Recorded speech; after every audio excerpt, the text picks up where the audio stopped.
علیکم ورحمۃ اللہ وبرکاتہ۔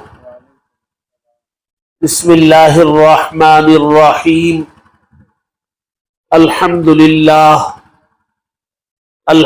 للہ رب العالمین والعاقبۃ للمتقین والصلاة والسلام علی رسولہ سیدنا محمد وآلہ وأصحابه أجمعين، أما بعد فقد قال الله تبارك وتعالى في كلامه المجيد: الرحمن علم القرآن، وقال تعالى: ورتل القرآن ترتيلا.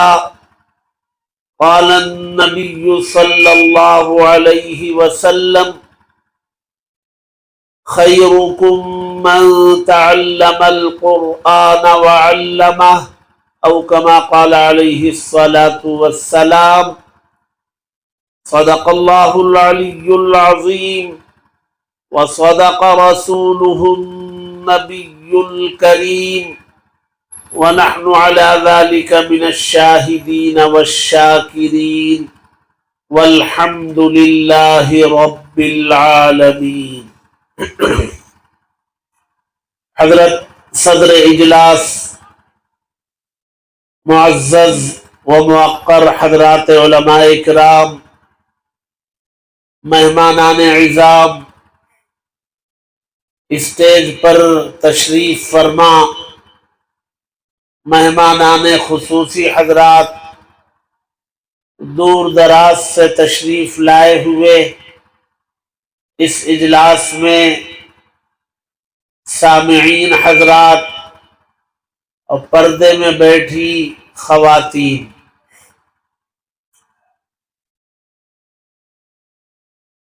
ملباگل شہر کے ایک حصے میں جو بظاہر نئی آبادی پر مشتمل علاقہ معلوم ہوتا ہے، اس علاقے میں یہاں کی ضرورت اور تقاضے کے پیش نظر چند احباب نے مل کر یہاں ایک مدرسے کی بنیاد ڈالی، مدرسہ سبیل الفلاح کے نام سے، اور مدرسے کی عمارت ضرورت کے بقدر تعمیر بھی کر لی گئی ہے۔ یہ بہت اچھی بات ہے کہ پہلے انتظامات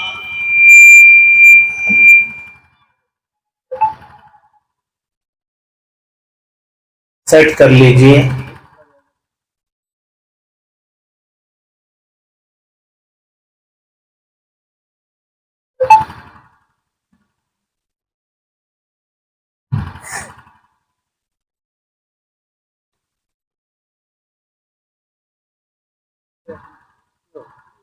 تعمیر کر لی گئی ہے، اور آج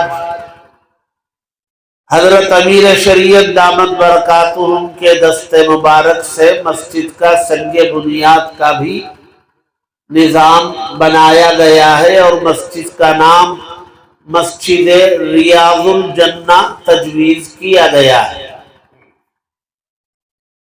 مدرسے کی عمارت کی تعمیر کی تکمیل کے موقع پر یہ اجلاس یہاں منعقد کیا گیا ہے، تاکہ لوگوں کو پتہ چلے کہ یہاں اس علاقے میں ایک مدرسہ تعمیر ہو چکا ہے، تاکہ لوگ اپنے بچوں کو علم دین سے آراستہ کرانے کے لیے یہاں مدرسے میں بھیجیں،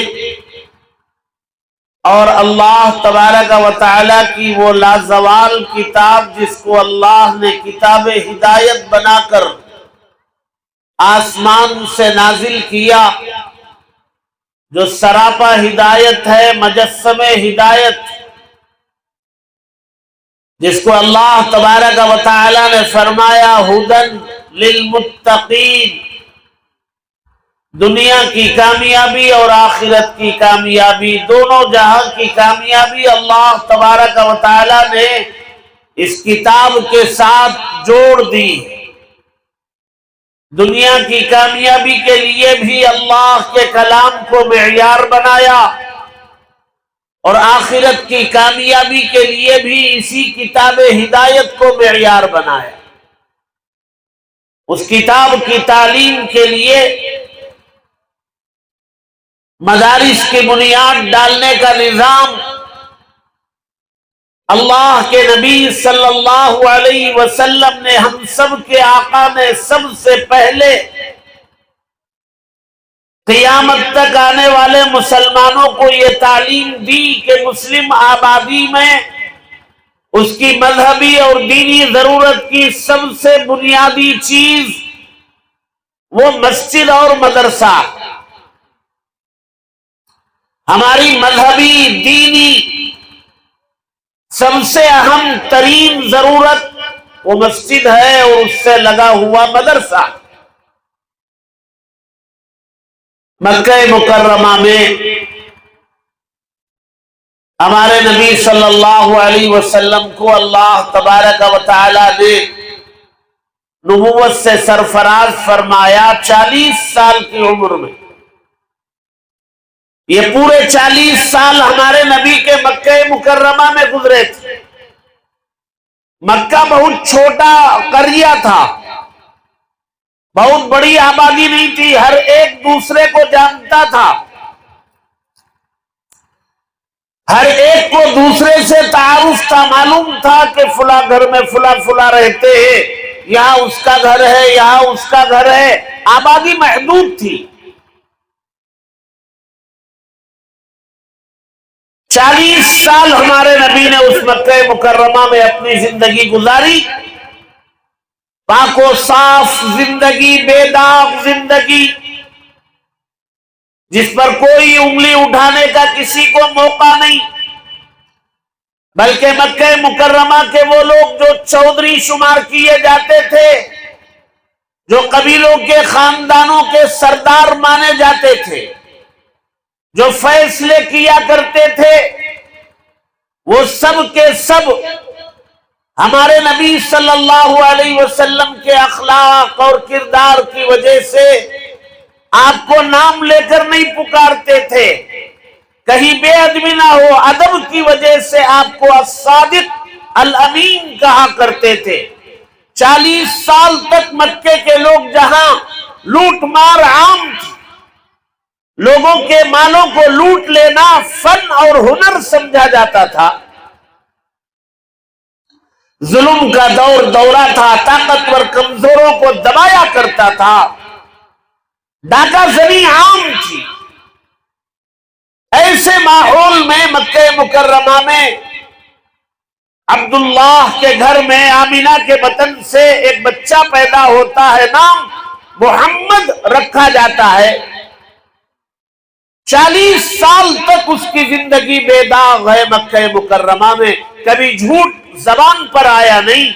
لوٹ مار کے اس دور میں مکے کے لوگ اپنی امانتیں لا کر کے ہمارے نبی کے پاس رکھا کرتے تھے، آپس میں اختلاف ہو جاتا تو فیصلہ کرانے کے لیے نبی کی خدمت میں حاضر ہوتے تھے۔ حالانکہ نبی بنائے نہیں گئے تھے،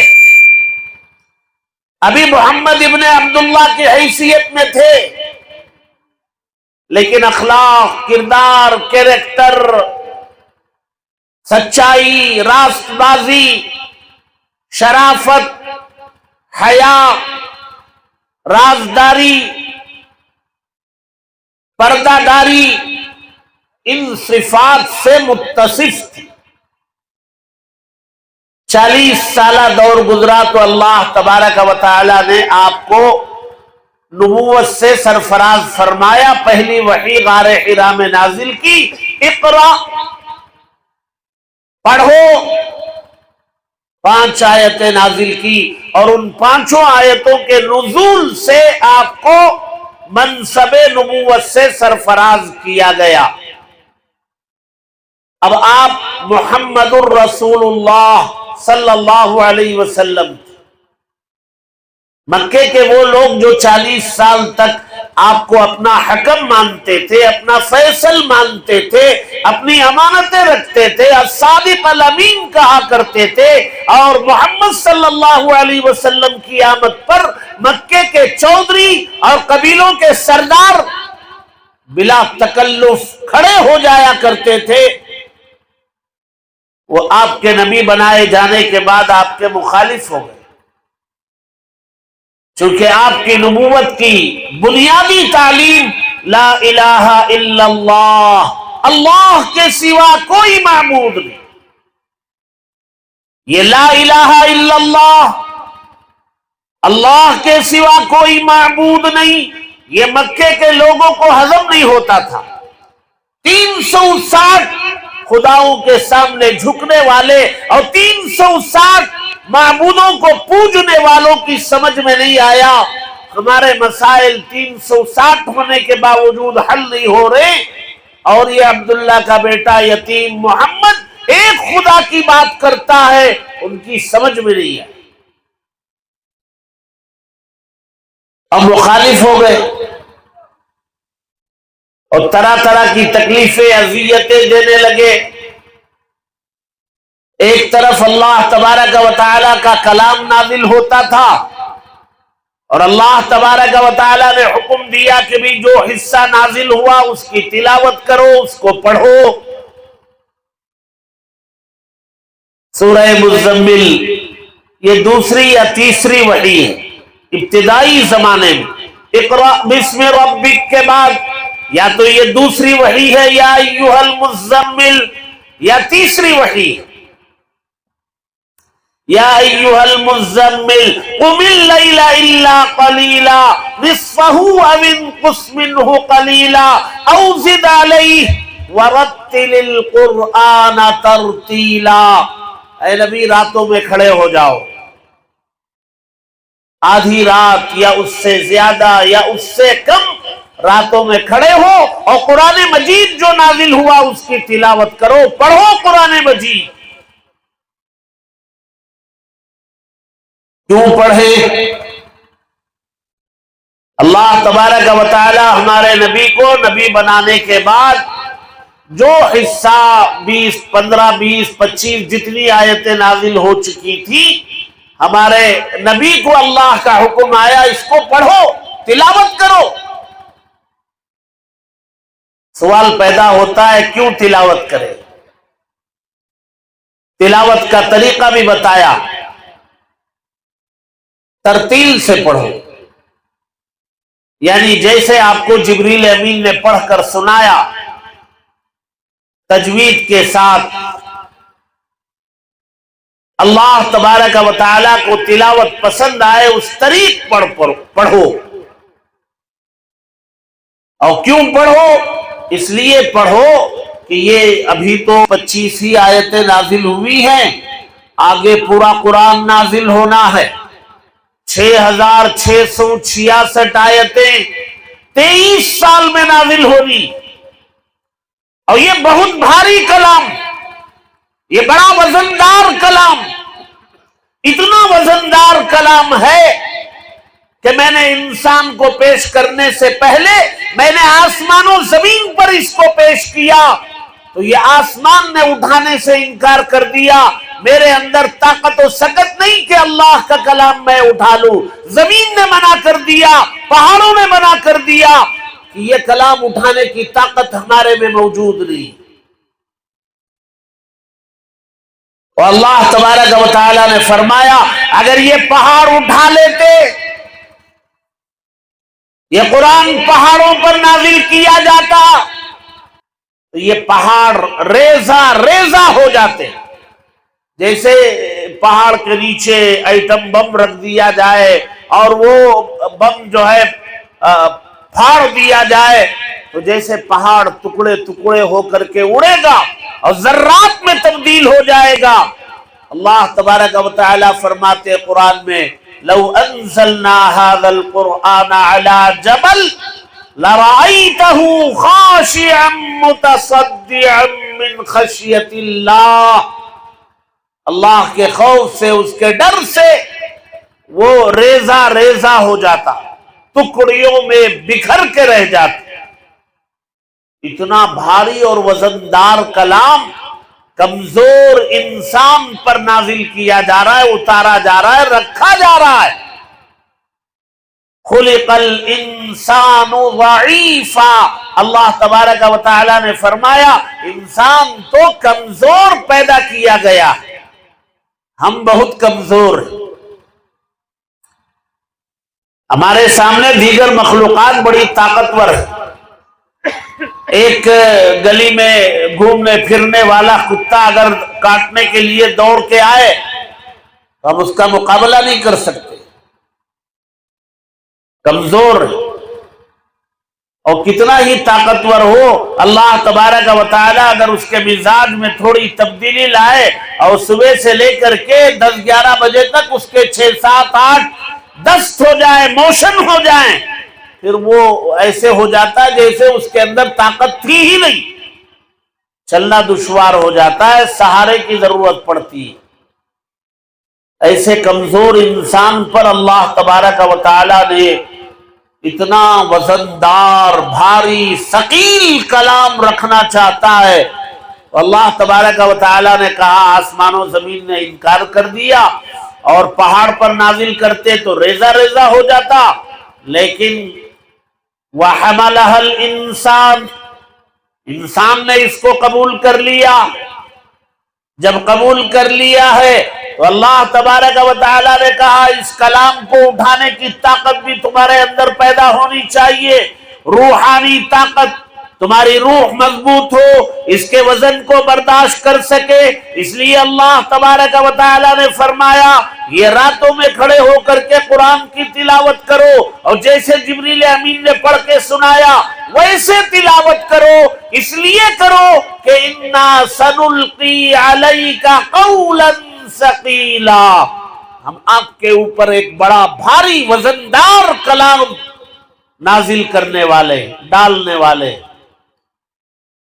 اور وہ وزندار کلام اگر آپ برداشت کرنے کی طاقت نہ رکھیں تو بوجھ سے دب جاؤ گے، بیٹھ جاؤ۔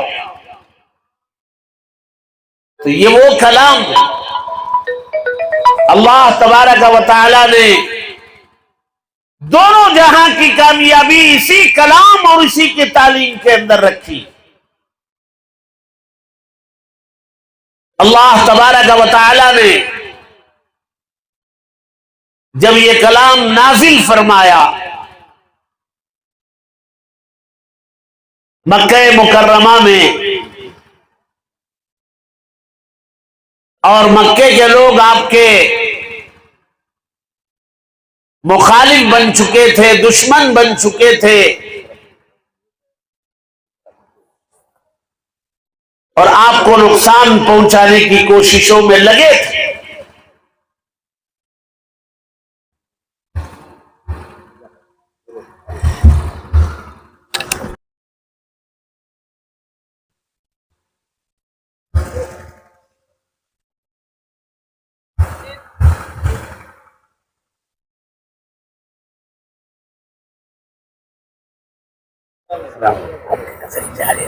جی جی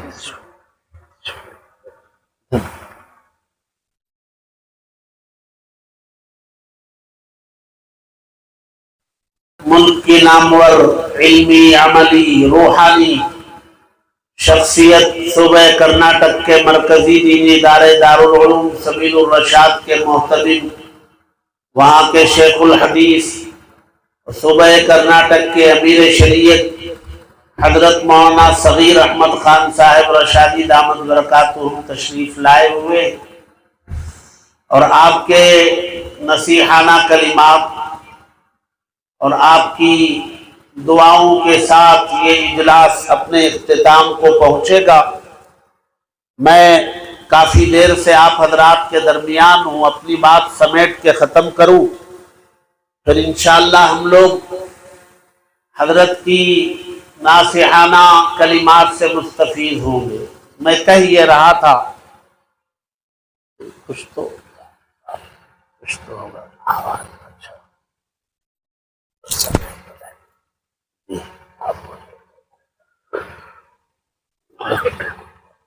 ایک تو بچ ہی گیا ہے، کم کر لیں گے۔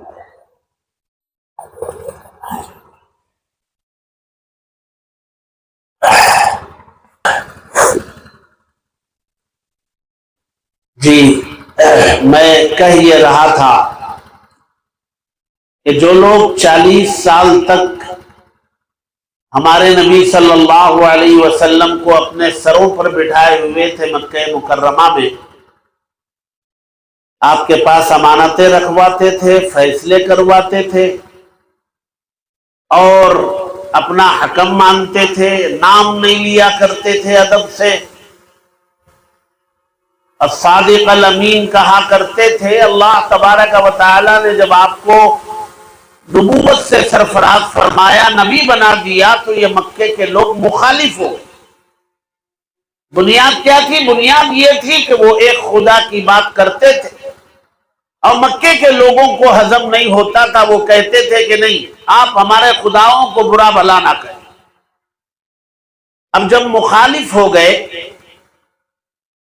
تو اللہ کے نبی کو، ہمارے نبی کو مختلف قسم سے تکلیفیں پہنچانا چاہتے ہیں، پہنچانے کی کوشش کرتے، آپ کو برے القاب سے آپ کا ذکر کرتے، کوئی ساحر کہتا، کوئی مجنون کہتا، کوئی جادوگر کہتا، کوئی کچھ کہتا، حالانکہ قرآن میں اللہ تبارک و تعالی آپ کو بڑے عمدہ القابات سے اللہ نواز رہے ہیں۔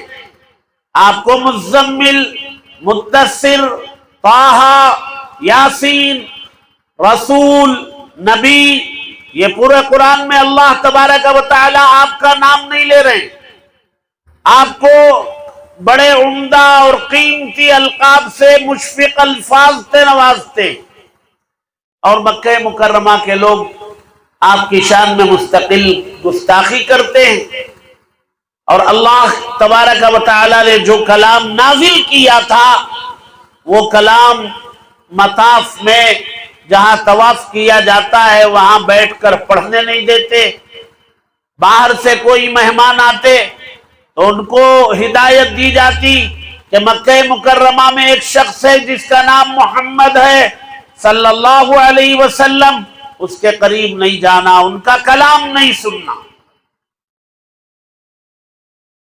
13 سال ہمارے نبی کے مکہ مکرمہ میں یوں گزرے، اسی میں اللہ تبارک و تعالی نے طائف کے بعد جب آپ پوری طرح ٹوٹ چکے تھے، آپ کی چہیتی بیوی جنہوں نے اپنا پورا سرمایہ مذہب اسلام کے لیے وقف کیا، ان کا انتقال ہوا، اور آپ کی پیٹھ پر کھڑے رہنے والے آپ کے چچا ابو طالب، جو آپ کے سب سے بڑے پشپنا تھے، وہ دنیا سے رخصت ہو گئے۔ آپ طائف گئے، مایوس ہو کر کے لوٹے، پوری طرح ٹوٹ چکے تھے، تو اللہ تبارک و تعالی نے آپ کی حوصلہ افزائی کے لیے معراج میں بلایا، اعزاز سے نوازا، نماز جیسا تحفہ آپ کو دیا۔ اب آپ معراج سے واپس تشریف لائے، لیکن مکہ مکرمہ میں نماز پڑھنے نہیں دیا جاتا۔ مطاف میں اللہ کے نبی کھڑے ہو کے نماز پڑھتے، آپ کو تکلیفیں پہنچاتے، سجدے میں جاتے، اونٹ کی اوجھڑی لا کر کے رکھ دیتے۔ لیکن ہمارے نبی صلی اللہ علیہ وسلم اتنے سخت مخالفت کے باوجود، مجھے اصل یہی بتانا ہے، اتنی سخت مخالفت تھی، ہمارے نبی مکہ مکرمہ میں مسجد نہیں بنا سکے۔ کیسے بناتے؟ وہاں تو 2 رکعت پڑھنے نہیں دیا جا رہا تھا، مسجد کیسے بنانے دیتے وہ لوگ؟ قرآن کی تلاوت آواز سے پڑھنے نہیں دیتے، مسجد کیسے بنانے دیتے؟ لہذا 13 سال میں ہمارے نبی نے کوئی مسجد نہیں بنائی مکہ مکرمہ میں، بنانے نہیں دیا گیا۔ لیکن ہمارے نبی صلی اللہ علیہ وسلم نے اتنی سخت مخالفت والے ماحول میں بھی مدرسہ قائم فرمایا۔ ایک گھر کو، ایک صحابی کے گھر کو مدرسہ بنا لیا تھا۔ وہ گھر حضرت ارقم رضی اللہ تعالی عنہ کا وہ گھر تھا، لیکن اس گھر میں اندر اللہ کے نبی نے مدرسہ قائم فرمایا. صحابہ اکرام وہاں آتے، اللہ کے نبی پر جو قرآن مجید کی آیتیں نازل ہوئی ہوتی وہ اللہ کے نبی پڑھ کے سناتے، لوگوں کو اس کی تعلیم دیتے اور احکامات بتلاتے، اور کوئی ایمان لانے والا ہوتا تو وہی پہنچایا جاتا. اللہ کے نبی اس کو کلمہ پڑھا کر مشرف با اسلام کرتے. یہ مدرسہ اتنی سخت مخالفت کے باوجود اللہ کے نبی نے مکہ مکرمہ میں مدرسہ بنایا، اور بنا کر کے قیامت تک آنے والے مسلمانوں کو یہ پیغام سبق دیا کہ اگر کہیں مسجد تمہیں بنانے نہ بھی دیا جا رہا ہو تو کسی گھر کو، کسی مکان کو، کسی مکان کے ایک حصے کو مدرسہ ضرور بنانا اور وہاں بسنے والے مسلمانوں کی دینی تعلیم کا نظام کرنا، بچوں میں، بچیوں میں، بڑوں میں. اگر یہ دینی تعلیم نہیں ہے تو پھر کچھ نہیں.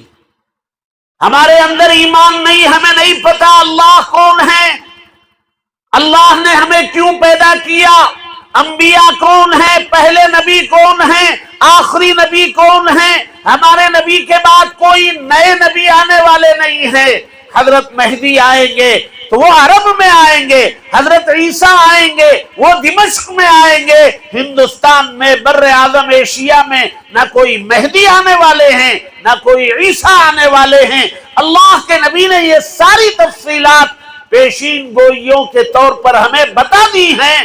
اگر ہم اپنے بچوں کو مدرسہ اور مکتب بھیج کر کے یہ تعلیمات ہم بچوں کو حاصل نہ کرائیں، کل کو ایمان اچکنے والے، ایمان پر ڈاکہ ڈالنے والے ڈاکو آئیں گے اور وہ ہمارے بچوں سے کہیں گے کہ یہ مہدی ہیں، یہ عیسیٰ ہیں. اس ملک میں پیدا ہونے والا کوئی بہار میں پیدا ہوا، کہا جائے گا کہ یہ مہدی ہے، یہ عیسیٰ ہے. اور کوئی پڑوس میں پیدا ہوا، وہ کہتا ہے کہ میں ہی خدا ہوں، میں خدا ہوں، میں خدا کا بھی خدا ہوں. ہمارے پاس سب سے زیادہ قیمتی چیز ہمارا ایمان ہے، ہماری جان سے زیادہ قیمتی.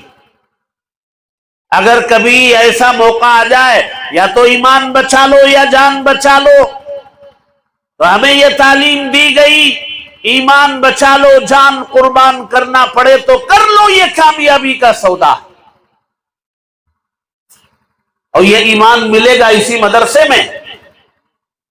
اسی لیے اللہ کے نبی صلی اللہ علیہ وسلم نے مکہ مکرمہ میں مدرسہ قائم کر کے یہ بتایا کہ مسلم آبادی میں مدرسہ بہت ضروری.